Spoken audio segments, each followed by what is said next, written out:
Good afternoon class. Genetics की class में आज का हमारा टॉपिक है हंटिंगटन्स डिजीज़। इसी का दूसरा नाम हंटिंगटन्स कोरिया। ठीक है, सीधे टॉपिक पे चलते हैं। इंट्रोडक्शन में हम देखेंगे कि एक फिजिशियन थे जिनका कि नाम जॉर्ज हंटिंगटन, ठीक है, जिनका कि नाम था जॉर्ज हंटिंगटन। उन्होंने इस डिजीज़ को 1800 लेट 1800 में इस डिजीज़ को डिस्क्राइब किया। उन्हीं की वजह से इस डिजीज़ का नाम पड़ा हंटिंगटन्स डिजीज़। ठीक है, उन्होंने क्या बताया कि यह एक जेनेटिक डिसऑर्डर है। ठीक है, इस जेनेटिक डिसऑर्डर में क्या होता है कि जो ब्रेन नर्व सेल्स हैं वो उम्र के साथ ब्रेक डाउन होने लगती हैं। ठीक है, उम्र के साथ उन नर्व सेल्स में डेथ होने लगती है। और क्या बताया उन्होंने कि यह एक ऑटोसोमल डोमिनेंट डिजीज़ है। ठीक है, ऑटोसोमल डोमिनेंट डिजीज़ आप समझ ही गए होंगे कि एक सिंगल कॉपी ही काफ़ी है डिजीज़ कॉज करने के लिए। ठीक है, और ये आने वाली जनरेशन्स में भी पाया जा सकता है। किस तरीके से होता है? क्रोमोसोम नंबर 4 पर एक जीन प्रेजेंट होता है। उस जीन का नाम है हंटिंगटन्स जीन। ठीक है, हंटिंगटन्स जीन हंटिंगटन ने ढूंढा तो डिजीज़ का नाम पड़ा हंटिंगटन्स डिजीज़, और उन्हीं ने इस जीन को भी ढूंढा, उस जीन का नाम पड़ा हंटिंगटन जीन। ठीक है, तो अगर इस जीन के अंदर कोई भी डिफेक्ट आता है, कोई भी म्यूटेशन होता है, उसकी वजह से हंटिंगटन डिजीज़ कॉज हो जाती है। कॉज में देखिए, अभी जैसे हमने देखा कि क्रोमोसोम नंबर 4 पर एक जीन प्रेजेंट होता है, इस जीन का नाम है हंटिंगटन जीन। उसके अंदर म्यूटेशन हो जाना, उसके अंदर डिफेक्ट होना। ठीक है, लेकिन इसका नॉर्मल फंक्शन क्या है उसको भी देख लेते हैं। नॉर्मल फंक्शन ये है कि ये मोस्ट इम्पॉर्टेंट रोल प्ले करता है नर्व फंक्शनिंग। ठीक है, जो नर्व सेल्स हैं उनमें फंक्शनिंग के लिए ये मोस्ट इम्पॉर्टेंट रोल प्ले करता है। नर्व सेल का फंक्शन क्या होगा अगर आप लोग जान रहे हैं तो नर्व सेल का फंक्शन क्या है कि इम्पल्सिस को सेंड करना और इम्पल्सिस को रिसीव करना। This is the most important function of the nerve cells. ठीक है, अगर मान के चलिए हंटिंगटन डिजीज़ में कोई इफेक्ट होता है, म्यूटेशन होता है, एबनॉर्मलिटी आती है, तो नर्व सेल फंक्शनिंग भी डिस्टर्ब होगी। और क्या करता है ये? Huntington gene is responsible for producing Huntington protein. ठीक है, हंटिंगटन जीन ही एक हंटिंगटन प्रोटीन का भी प्रोडक्शन करती है। ये प्रोटीन किसके लिए रेस्पॉन्सिबल है? ये प्रोटीन रेस्पॉन्सिबल है डीएनए सीक्वेंसिंग के लिए। ठीक है, डीएनए सीक्वेंसिंग मतलब एक सिंगल कोडोन पर कौन कौन सी नेमिंग प्रेजेंट है उसको हम बोलते हैं डीएनए सीक्वेंसिंग। डीएनए सीक्वेंसिंग के एग्जांपल्स एयूजी, जीयूजी, सीएजी। ठीक है, ये आप लोग अच्छी तरीके से पढ़ चुके हैं। वहीं डिफेक्ट के बारे में अगर हम देखें तो क्या होगा कि जब इस जीन में कोई डिफेक्ट आएगा तो ये क्या करेगा? हंटिंगटन प्रोटीन को ज़्यादा बनाने लगेगा।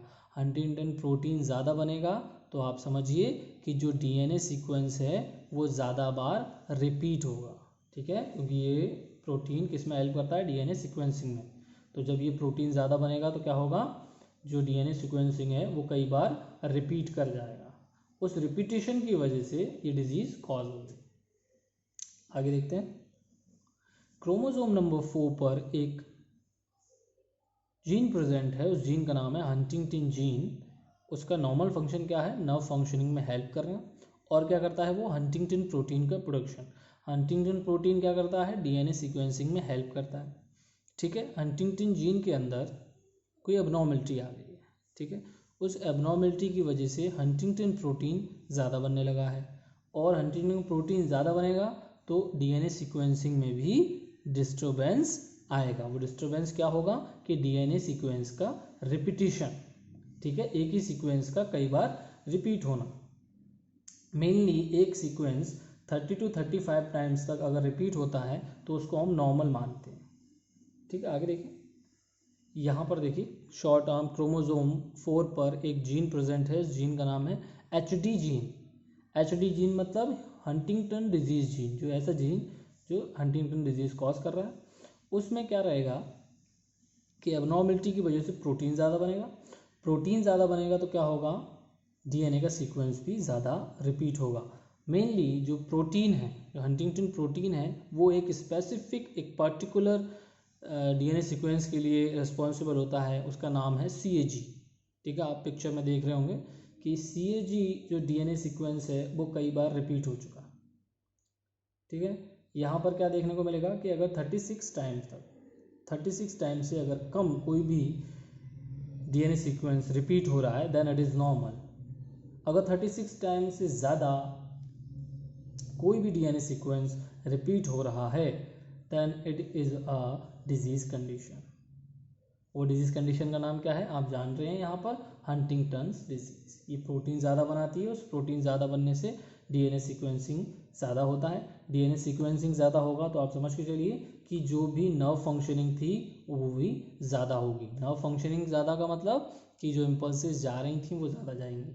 इम्पल्सेस कहाँ जा रही थी, मसल्स के लिए। ठीक है, मसल्स में ज़्यादा इम्पल्सेस आएंगी, उसकी वजह से क्या होगा, ट्विचिंग मूवमेंट, इनवॉल्यूंट्री मूवमेंट्स होंगे। ठीक है, और इनवॉल्यूंट्री मूवमेंट्स को ही हम यहाँ पे कह रहे हैं कोरिया। ठीक है, कोरिया का दूसरा मतलब है डांसिंग मूवमेंट्स। बट यहाँ पे पर्सन जानबूझ के डांसिंग नहीं कर रहा है, उसके हाथ पैर इनवॉल्यूंट्रीली मूव कर रहे हैं। ठीक है, रैपिड मूवमेंट होता है हाथ और पैरों का। आगे देखते हैं सिम्टम्स। ठीक है, यूजुअली सिम्टम्स जो इसके हैं वो ओल्ड एज आने से पहले अपीयर होने लगते हैं। मोस्टली 30 to 50 या 40 के बीच में ये शुरू हो जाते हैं। मेन सिम्टम्स क्या होंगे, आप देखिए, अनकंट्रोल्ड मूवमेंट्स। अनकंट्रोल्ड मूवमेंट्स क्यों होंगे, आप समझ ही रहे हैं कि ज़्यादा इम्पल्सेस आ रही हैं, बॉडी उन इम्पल्सेस को कंट्रोल नहीं कर पा रही। Difficulty in swallowing and speaking, difficulty in walking, चलने में दिक्कत होगी उसको। इंक्रीज मसल एक्टिविटी, जो मसल एक्टिविटी है वो इंक्रीज हो जाएगी। ठीक है, क्योंकि ज़्यादा इम्पल्सेस आ रही हैं। इनवॉल्यूंट्री मूवमेंट्स होंगे। Difficulty in thinking and understanding, ये क्यों होगा, क्योंकि आप देख रहे हैं कि जो नर्व सेल्स हैं, जो ब्रेन सेल्स हैं, वो डिस्ट्रॉय हो रही हैं। इसकी वजह से थिंकिंग एंड अंडरस्टैंडिंग में भी प्रॉब्लम्स आएंगी। और क्या देखने को मिलेगा हमें इसमें, ट्रेमर्स। ठीक है, ट्रेमर्स आएंगे, शरीर में वाइब्रेशंस प्रेजेंट रहेंगे। ये कुछ सिम्टम्स थे इसके। आगे देखते हैं डायग्नोसिस किस तरीके से करेंगे। जो भी डायग्नोसिस है वो बेस्ड होती है पर्सन के सिम्टम्स पे। ठीक है, जो पर्सन सिम्टम्स एक्सपीरियंस कर रहा है और जो हमें बता रहा है, उसी के ऊपर हम डायग्नोसिस करते हैं। मोस्ट इंपॉर्टेंट है आपकी न्यूरोलॉजिकल एग्जामिनेशंस करेंगे। न्यूरोलॉजिकल एग्जामिनेशंस में मोटर टेस्ट करेंगे, मोटर टेस्ट, मसल मूवमेंट्स वगैरह करा के। सेंसरी टेस्ट करेंगे उसके, साइकेट्रिक टेस्ट करेंगे। ठीक है, साइकेट्रिक टेस्ट इसलिए करेंगे क्योंकि ब्रेन एबनॉर्मेलिटीज़ भी ये कॉज करता है। और क्या करेंगे, जेनेटिक टेस्टिंग करेंगे। ठीक है, जेनेटिक टेस्टिंग में क्या देखेंगे, मेनली कि क्रोमोसोम्स के नंबर या क्रोमोसोमल एबनॉर्मेलिटी तो नहीं हुई। और क्या कर सकते हैं हम, ब्रेन इमेजिंग करेंगे, MRI, CT स्कैन, एक्सरेज, ये सारे हम कर सकते हैं। आगे देखते हैं मैनेजमेंट क्या करेंगे। ठीक है, सबसे पहली बात कि इस डिजीज़ का कोई परमानेंट क्योर नहीं है। ठीक है, सिर्फ हम क्या कर सकते हैं कि जो भी सिम्टम्स हैं उनको रिड्यूस कराया जा सकता है, उन सिम्टम्स को मिनिमाइज किया जा सकता है। जेनेटिक्स में अगर हम बात करें तो क्या कर सकते हैं, इस डिजीज़ के लिए हम जीन थेरेपी कर सकते हैं। ठीक है, जीन थेरेपी मेनली क्या है, एक स्पेसिफिक टाइप की जीन थेरेपी होती है जिसका नाम है AMT 130। ठीक है, AMT 130, उसके अंदर क्या है, उसके अंदर AAV5 वेक्टर पाया जाता है। ठीक है, AAV5 एक तरीके का वायरस है। उस वायरस के अंदर हम थेराप्यूटिकली उसके जेनेटिक मटेरियल को ट्रीट करते हैं और उस थेराप्यूटिकली ट्रीट वेक्टर को, वेक्टर क्या है यहाँ पे, वायरस, उस वायरस को हम उस एबनॉर्मल सेल के अंदर, उस एबनॉर्मल जीन की जगह पर प्लेस कर देंगे।